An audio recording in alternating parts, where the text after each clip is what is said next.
The sign was written in 3 languages. The first was Galactic Trade Standard. The second belonged to the mining clans of the Outer Rim. The third was a language Jace Mercer couldn't read. But all 3 meant the same thing. Free. Nobody wants her. Jace stopped walking. That was the first mistake. On Orison Station, stopping in the middle of a market meant either you were lost, stupid, or about to become someone else's problem. Jace had spent 8 years making sure he was none of those things. He was 36 years old, captain of a cargo ship that had more replacement parts than original ones, and he had exactly 17 hours to find a phase regulator before his ship's reactor safety system locked itself down permanently. He didn't have time for problems, especially not someone else's. The woman was chained to a support column beside a stall selling counterfeit navigation implants. She was tall, almost 2 meters. Her skin was a pale metallic blue, with faint silver patterns running beneath it like veins made of light. Long black hair hung around her face, hiding most of it. She wore a torn gray maintenance suit. One ankle was swollen. Her wrists were bruised, and the chain around her neck wasn't decorative. It was a restraint collar. Jace looked at the sign again. Free. He kept walking. 5 steps. 10. 15. Then he heard the chain move. Not loudly. Just once. A soft metallic scrape. He stopped. Behind him, the woman had lowered her head again. She wasn't asking anyone for help. She wasn't crying. She wasn't even watching the people passing her. She was staring at the floor, like she had already learned the most important rule of the station. Nobody was coming. Jace closed his eyes. Damn it. He turned around. The market swallowed him in noise. Merchants shouted. Drones hovered overhead. Alien children ran between stalls. Someone was arguing over the price of a weapon. Nobody looked at the woman. Nobody looked twice. Jace walked back toward her. She noticed him when he was 6 meters away. Her body immediately changed. Shoulders tightened. Hands moved toward her throat. Her eyes lifted. They were amber. Not yellow. Amber. Bright and sharp despite everything else about her looking exhausted. Jace stopped 3 meters away. He raised both hands. I'm not here to hurt you. She said nothing. Jace glanced at the collar. Can you understand trade standard? A long silence. Then she nodded. Barely. Good. He crouched. Her eyes followed every movement. He noticed something strange. She wasn't afraid of him specifically. She was afraid of what people did after they were kind. That was different. Jace pulled a water cartridge from his jacket. Her eyes locked onto it. He placed it on the ground between them. Then he backed away. She didn't move. That's yours. Still nothing. You don't owe me. Her eyes flickered. Jace stood. He walked away. 3 steps. 4. Behind him, the cartridge cap clicked open. He didn't turn around. He waited. A few seconds later came the sound of drinking. Fussed. Desperate. Jace stared at a pile of engine couplings across the market and wondered what exactly was wrong with him. He had just given away his last water cartridge. Then he remembered the reactor. 17 hours, he muttered. He walked toward the parts district. Behind him, the chain rattled.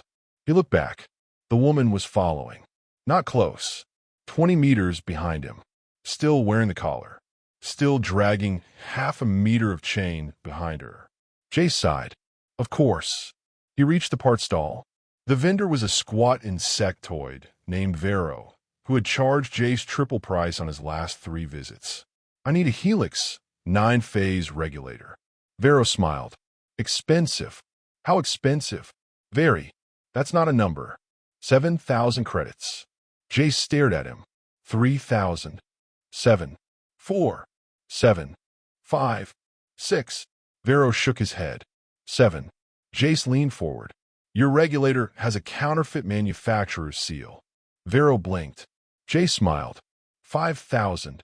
6,000. 5. Done. Jace reached for his credit chip. Then a quiet voice spoke behind him. Don't buy it. Jace froze. The woman stood several meters away. Vero's expression changed. Don't listen to her. She stepped closer. The regulator is genuine. Vero smiled. See? The regulator is genuine, she continued. but it has been stored improperly. Jace looked at her. She pointed toward the device. The ceramic core has absorbed moisture. Vero's smile disappeared. It will function for approximately 4 hours. Jace looked at the regulator. How do you know? She didn't answer. She simply looked at the machine. Then she pointed to a tiny diagnostic port.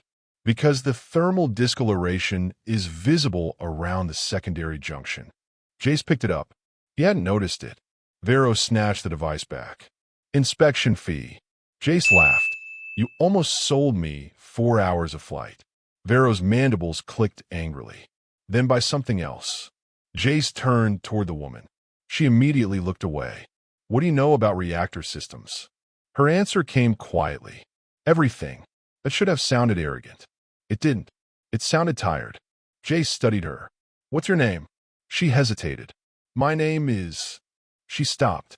Her fingers tightened around her sleeve. Jace waited. Finally she said, Saris. Saris what? Her eyes dropped. I don't remember. That answer bothered him more than it should have. Jace looked at the chain. Who owns you? Her expression went blank. No one. Then why are you chained? She looked at the sign. Because no one wanted to pay for my release. Jace stared at her. You mean someone sold you? She nodded. Then another person bought me. And they stopped wanting me. Jace looked at the sign again. Free. Nobody wants her. Something inside him went very still. How long? 32 days. Jace stared at her. 32 days. In the middle of a market. 32 days. He reached into his pocket. Pulled out his multi-tool. Saris stepped backward. He stopped. May I? She looked at the chain. Then at him. Slowly, she nodded. Jace opened the cutter. The lock was military grade. He squeezed. Nothing. He tried again. Metal screamed. The lock broke. The chain fell to the ground. Saris didn't move. Jace lowered the tool. You're free. She looked at the broken chain. Then at him. Where do I go? Jace had no answer. He looked toward the market exit. Anywhere. She almost smiled. Anywhere costs money. That stopped him. Jace looked at his remaining credit balance. 4,200 credits. He needed 3,000 for the reactor. Fuel would cost another 1,000. He had no room. He looked at Saris. Then at the chain. Then at his ship. Come on. Her eyes widened. Where? My ship. What? Because apparently I'm an idiot. She followed. The ship was called the Wayward Sun. It was ugly. Jace loved it anyway. The vessel had been built 50 years earlier as a military courier and rebuilt 6 times afterward. The left engine belonged to a different manufacturer. The cockpit window had been replaced with armor glass after a pirate attack. The artificial gravity worked only when it felt like it, and the reactor made a clicking sound that Jace had spent 3 years pretending wasn't important. Saris entered the cargo bay. She stopped. Her eyes moved across the walls. Power conduits, cooling lines, engine access panels, navigation release. She didn't look at Jace. She looked at the ship. Jace noticed. Don't touch anything. She immediately pulled her hands behind her back. The movement was automatic. Jace regretted the words. You can look. She looked again. You can sit. She didn't. You can eat. That made her hesitate. Jace opened a food container. Inside was a protein bar. He handed it to her. She stared at it. It's food. I know. Then eat. She unwrapped it. Took one bite. Stopped. What's wrong? Nothing. She took another bite. Then another. Jace turned away. He pretended to work on the reactor diagnostics. 5 minutes later, he heard the wrapper fall. She had eaten the entire bar. He opened another. She looked at him. You don't have to. I know. He handed it over. This time she took it without hesitation. That night, Jace slept in the cockpit. Saris slept in the cargo bay. Or at least he thought she did. At 3:17, an alarm woke him. Jace ran toward the engine room. He found Saris standing beside the reactor. Barefoot, hair loose, one hand hovering over the emergency coolant manifold. Don't touch it. She looked at him. The coolant pressure is wrong. I know. You don't. Jace stopped. She pointed. Your primary pump is compensating for a blockage. How long? 3 days. Until what? Until the pump fails. Jace stared. How long until that? 38 minutes. He checked the diagnostic. She was right. Ow! She walked closer. May I? Jace stepped aside. She opened the maintenance panel. Her fingers moved quickly. Not nervously. Not cautiously. With absolute confidence. She adjusted 3 valves. Reconnected a damaged sensor. Then removed a filter that looked completely normal. It was packed with black residue. Jace stared. You found that without opening the system. Saris nodded. You listened. I listened. The reactor was telling you. Jace laughed. I thought that clicking sound meant it was dying. It does. She looked at him. But not for the reason you thought. For the first time, Jace smiled. So you really know reactors. Saris stared at the floor. I built them. The smile disappeared. You built reactors? Drive systems. For whom? She didn't answer. Jace didn't push. He had learned something important about Saris. Every question had a door behind it, and some doors were still on fire. 3 days later, the wayward son left Orzen Station. Saris stayed, not because Jace ordered her to, because she chose to. She repaired the coolant system, then the navigation relay, then the gravity stabilizer. By the end of the first day, Jace had stopped asking what she could fix. He simply handed her tools. She understood machines the way some people understood music. Every vibration meant something. Every temperature shift. Every irregular current. Every tiny change in engine noise. And slowly, Jace began noticing something else. She laughed. Not often, but sometimes.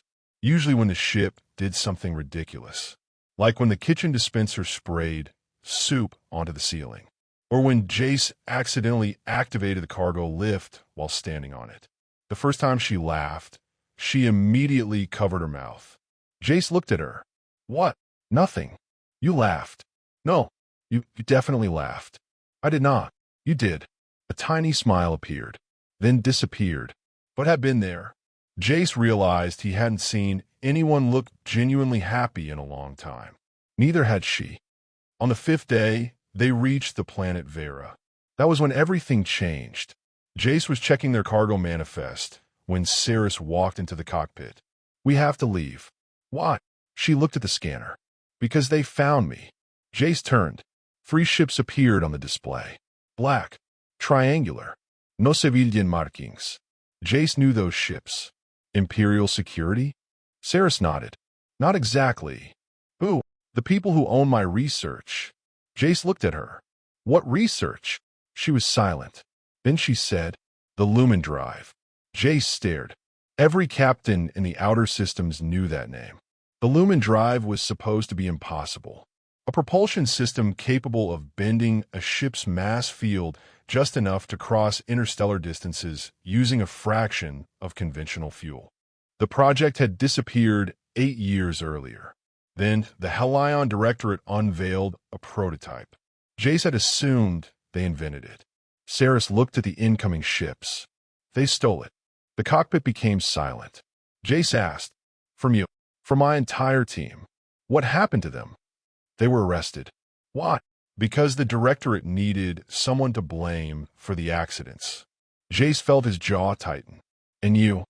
They thought I was dead. Why did they change their mind? Saris looked at him. Because I survived. The comm system activated. A voice filled the cockpit.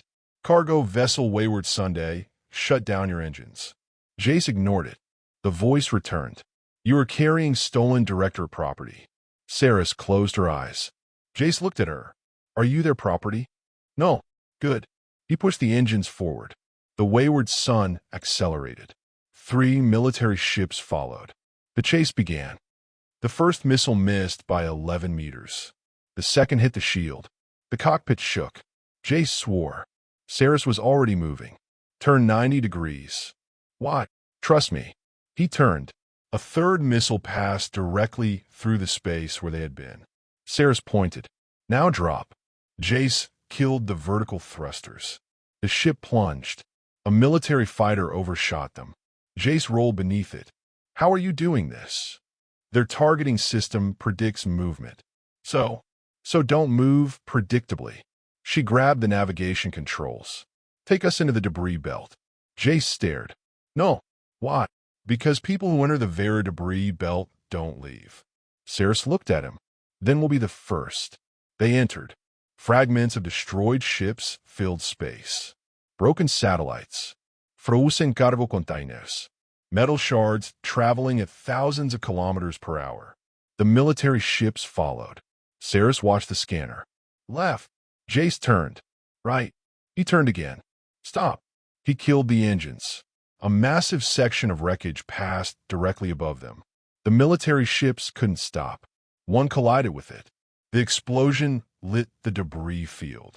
The second ship fired blindly. Jace saw the missile. Saris. I know. She reached across the console. Your ship can do something theirs can't. What? She pointed at the lumen drive housing. That. Jace stared. The drive is broken. No. She smiled. It is sleeping. She activated the system. The wayward sun disappeared. Not flew. Not accelerated. Disappeared. For 3 seconds there was nothing. Then the ship reappeared 12,000 kilometers away. Jace stared at the stars. Sarah sat back. We have 6 minutes. Until what? They find us again. Jace looked at her. Can you fix the drive? She nodded. Yes. How long? 2 hours. Jace looked at the approaching signals. We have 6 minutes. I know. She smiled. Then we need to make 6 minutes feel like 2 hours. They landed on a dead moon. Saris opened the engine housing. Jace helped. For the first time, he saw what she had been hiding. The drive wasn't damaged. It had been deliberately sabotaged. Someone had removed 3 critical components and replaced them with inferior copies. Why? So they could control who could use it. Jace understood. You didn't invent a faster engine. No. She looked at him. I invented freedom. Jace said nothing. For the next hour, they worked. Saris rebuilt the drive from scrap. Jace provided tools. She provided knowledge. And the military ships came closer. 20,000 kilometers. 10,000. 5,000. The comm opened. Saris Vol. She froze. The voice continued. You have nowhere to go. Jace looked at her. Her hands were shaking. He covered one with his. She looked down. Then at him. You don't have to be afraid. Her eyes filled with tears. I'm not afraid of dying. Then what? I'm afraid of surviving. Jace understood. Survival had never been the hard part. The hard part was living after everyone had decided you were nothing. He squeezed her hand. Then survive with me. She looked at him. For a moment, the military ships disappeared from the world. There was only the engine, the stars, and 2 people who had both forgotten what it felt like to trust someone. Then the alarm screamed. They're here. Jace ran to the cockpit.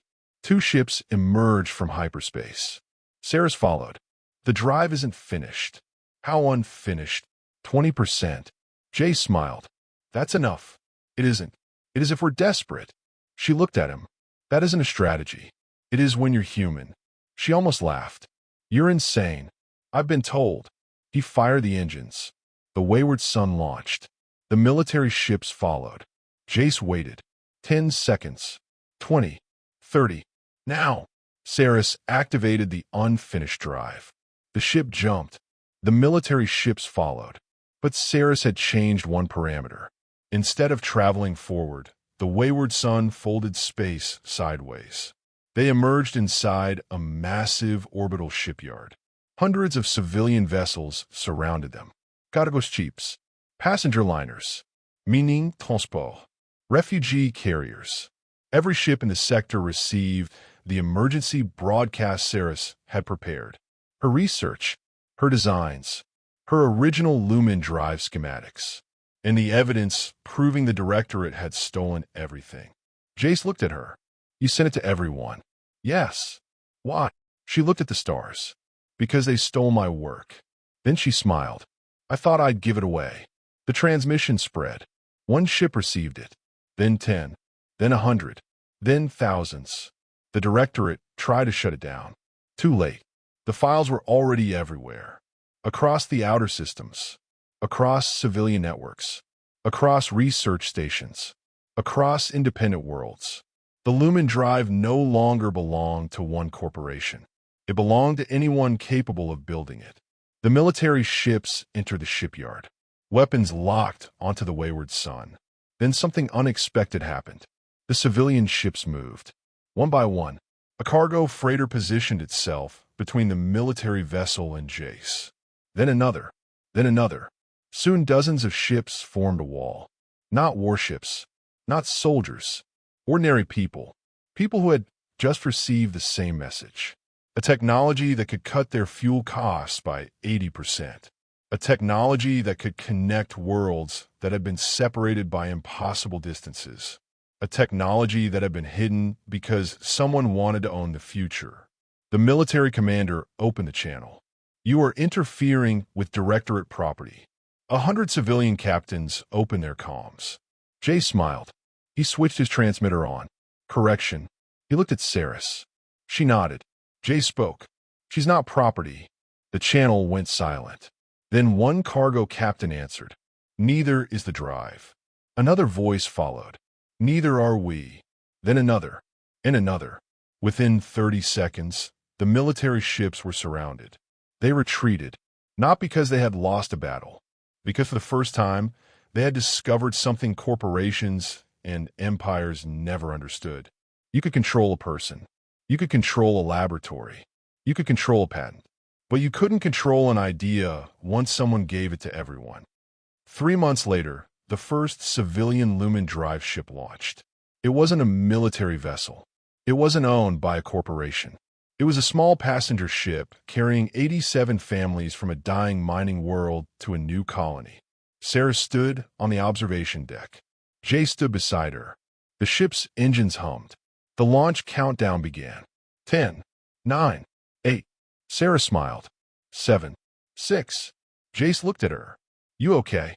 She nodded. More than okay. 5, 4, 3, 2, 1. The ship vanished. A second later, it reappeared beyond the moon. The passengers cheered. Sarah closed her eyes. For years, she had dreamed of that sound. Not applause for herself. Not recognition. Just people reaching somewhere they had once believed they could never reach. Jace watched her. You know, he said, I still have one question. She opened her eyes. What? That sign. She frowned. What sign? The one in the market. Her expression darkened. Free. Nobody wants her. She was silent. Jace continued. I've wondered why they wrote it that way. Saris looked through the glass at the stars. Because they thought nobody would understand what free meant. Jace smiled. And now? She turned toward him. Now I do. She reached into her pocket. Jace noticed something metallic. She pulled it out. A broken piece of the old chain. She had kept it. He stared. You still have that? Yes. What? Saris looked at the chain for a long moment. Then she closed her fingers around it. Because I need to remember something. What? That the chain was real. Jace waited. And the sign was real. She looked up. But they were wrong about the important part. Jace smiled. Which part? She stepped closer. The part where they decided nobody wanted me. For the first time, there was no hesitation in her voice. No fear. No apology. No uncertainty. She was no longer the woman chained to a pole in a market. She was Saris Vall, engineer, inventor, architect of the Lumen Drive, and the person who had given the galaxy a future that couldn't be bought. Jace looked at her. I wanted you. She smiled. I know. He blinked. When did you know? The first day. The first day. When you put the water on the ground. Jace laughed. I thought you were too scared to trust me. I was. Then how did you know? She looked at him. Because you didn't make me drink it. Jace said nothing. She continued. You gave me the choice. Outside the window, the stars stretched endlessly ahead. No chance. No calles. No owners. No signs. Just distance. And for the first time in her life, Saris wasn't afraid of how far she could go. Because she had finally learned the truth. Freedom wasn't being unwanted. Freedom was having somewhere to go. And having the right to choose who you went there with. Jace held out his hand. She took it. The wayward sun turned toward the next jump. And together, they disappeared into the light.